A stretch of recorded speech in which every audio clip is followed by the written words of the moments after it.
You start to feel like you're not yourself anymore. People turn against you for no reason. Opportunities close, doors shut, and deep inside, you sense it. Something has been done to you. Your mind starts racing. Was it her? Was it someone in the family? Someone you trusted? But here's the truth most people don't want to hear. In Islam, there is no guaranteed way to know who did black magic on you, unless it's confessed or proven. Pointing fingers without certainty is a major sin. It can ruin relationships forever. So this isn't about who did it. It's about how to protect yourself, how to break it, and how to reclaim your strength, spiritually, emotionally, and completely, with Allah's help. If you've been feeling stuck, lost, or quietly battling something no one else can see, this might be the turning point. It usually starts with people.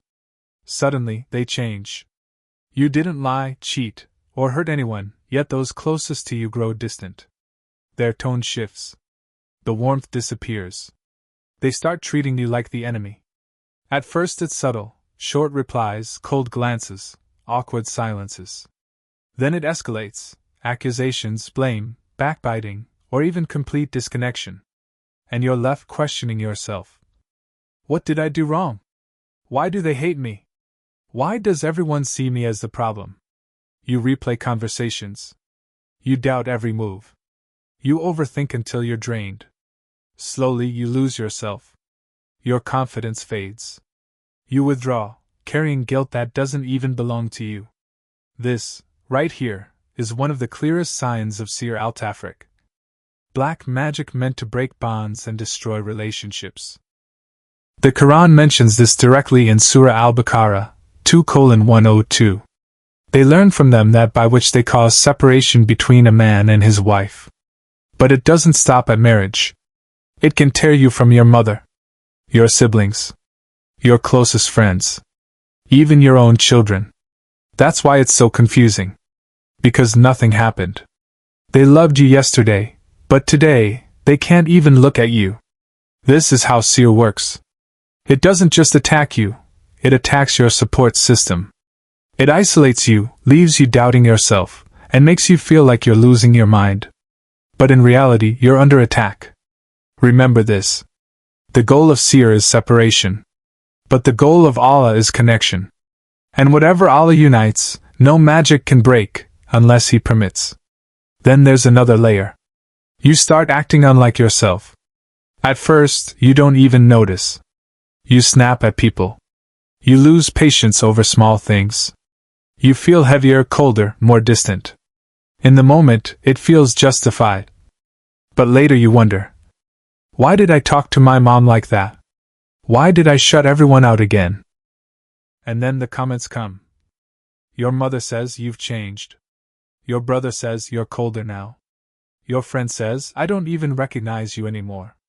Yet you feel normal. You still pray. You still work. You still function. But deep down, you know something's not right. Everyone around you starts noticing what you can't see. They feel something's off. And deep down, it's not just stress. This is how Sihr often works. Not through some loud, obvious breakdown, but through a slow, subtle takeover of your emotions. It twists your reactions, clouds your thoughts. And little by little, turns you into someone even you don't recognize. The scariest part? You feel normal. But to them, it's like they've already lost you. Your heart pulls one way, your soul another. And you're stuck in the middle, trying to explain something you don't even understand yourself. That's why Ruqya isn't only for people who are possessed, or for those who see terrifying dreams. Sometimes it's for you. When the signs show up in your attitude, your relationships, your reflection in the mirror, you try everything. You plan, you work hard, you take advice. You make sincere dua. And just when it's about to work out, everything collapses. Marriage proposals vanish. Job offers disappear. Friendships break. Health suddenly declines. And you keep asking, why does this keep happening to me? At first you blame yourself. Then you call it bad luck. But eventually, It feels like something unseen is blocking your path. This is one of the most painful realities of Sihr. It isn't always dramatic. Sometimes it quietly sabotages your success. Again and again and again. And here's where many people get confused. Everything happens only by Allah's permission. No one can harm you unless He allows it. But when someone goes to a magician, when they write your name in a taweez, when they pour their jealousy into evil, they are the ones who chose that sin. They intended harm. And on the day of judgment, they'll answer for it. Allah makes it clear in the Quran, Surah Al-Baqarah, 2:102. They do not harm anyone through it, except by permission of Allah. So if your efforts keep collapsing, if nothing seems to work, don't think you're cursed. Don't think Allah has abandoned you. And never think a magician is stronger than the most merciful. Because maybe this is your test. And in Islam, patience doesn't mean just waiting it out. Real patience means trusting Allah when nothing makes sense. It means crying in sujud, wiping your tears, and trying again. Because your story isn't in the hands of magic. It's in the hands of the one who never lets a sincere heart fall. No matter how many times it's been broken. Sometimes it doesn't even hurt. It just feels empty. You go through the motions. You wake up, go to work, smile when you need to. But inside, there's nothing. No joy. No sadness. No spark. Your soul feels blank. You don't cry in your dua anymore. You don't feel connection in your salah. People talk about peace, iman, blessings. And you nod along. But quietly you wonder. I don't even remember what that feels like anymore. This is another way Sihr works. Not with screaming, not with dramatic signs. But with spiritual suffocation. It doesn't destroy your life overnight. It slowly disconnects you from your own heart. And the worst part? You can't even explain it to anyone. You tell people, I'm just tired. It's probably stress. But deep down, you know it's something more.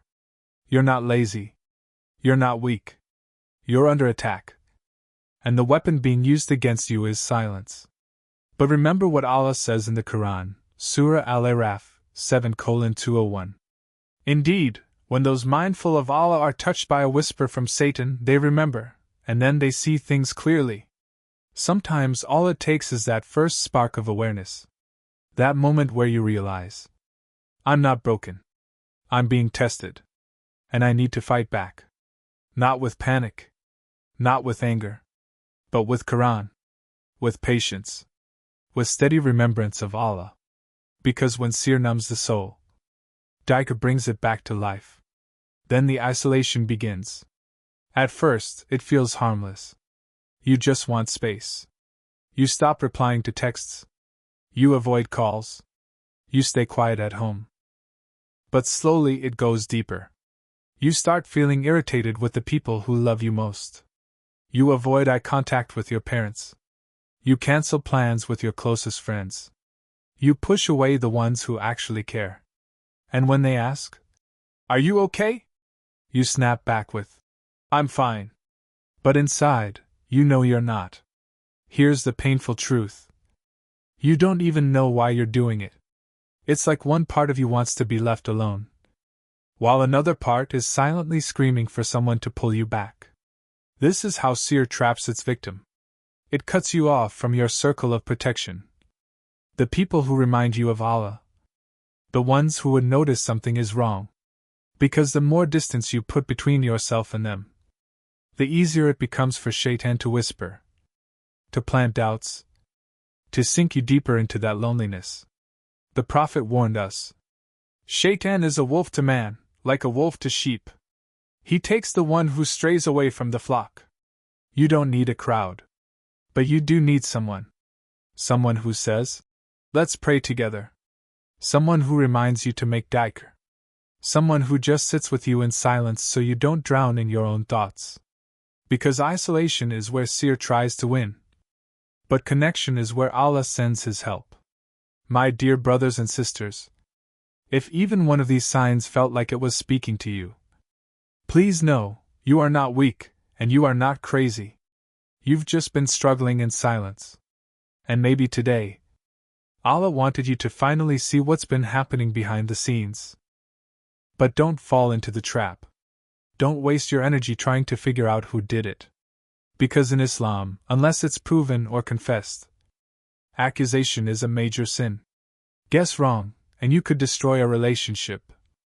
And carry a word on your tongue that you can never take back. Instead of asking, who? Focus on, how do I protect myself? Because the power isn't in knowing who. The power is in turning back to the one who already knows. So what can you do? Start small. Start consistent. Recite Surah Al-Baqarah in your home. Or play it out loud on your phone or speaker. The Prophet said, Satan does not enter a house in which Surah Al-Baqarah is recited. Even if you can't read the whole surah yourself. Let it fill your home. Let it push the darkness out. Play it every morning. Let those verses fill your home. Let the words of Allah push the darkness out. Recite the last 3 surahs. Surah Al-Ikhlas, Surah Al-Falaq, and Surah An-Nas. Every morning, every evening. And before you sleep. These are the ultimate shields of protection. Pray your 5 daily prayers, on time, consistently. And most importantly, don't give up. Even if the heaviness doesn't lift right away. Even if the numbness lingers. Keep going. Keep praying. Keep asking. Because no Sihr. No magician. But don't fall into the trap. Don't waste your energy trying to figure out who did it. Because in Islam, unless it's proven or confessed, accusation is a major sin. Guess wrong, and you could destroy a relationship. And carry a word on your tongue that you can never take back. Instead of asking, who? Focus on, how do I protect myself? Because the power isn't in knowing who. The power is in turning back to the one who already knows. So what can you do? Start small. Start consistent. Recite Surah Al-Baqarah in your home. Or play it out loud on your phone or speaker. The Prophet said, Satan does not enter a house in which Surah Al-Baqarah is recited. Even if you can't read the whole surah yourself. Let it fill your home. Let it push the darkness out. Play it every morning. Let those verses fill your home. Let the words of Allah push the darkness out. Recite the last 3 surahs. Surah Al-Ikhlas, Surah Al-Falaq, and Surah An-Nas. Every morning, every evening. And before you sleep. These are the ultimate shields of protection. Pray your 5 daily prayers, on time, consistently. And most importantly, don't give up. Even if the heaviness doesn't lift right away. Even if the numbness lingers. And no darkness is stronger than one sincere tear in sujud. And if this message touched your heart, I want you to write this simple dua in the comments. Ya Allah, protect me from every unseen harm. And surround my life with your light. It's short. But your words might be the reminder that pulls someone else back to Allah. And if you haven't already, click that like button, subscribe, and be part of this space. A place for healing, for searching, for coming back to Allah together. May Allah protect you, purify you, and replace every pain you've faced with something far better. Ameen. Keep going. Keep praying. Keep asking. Because no seer, no magician,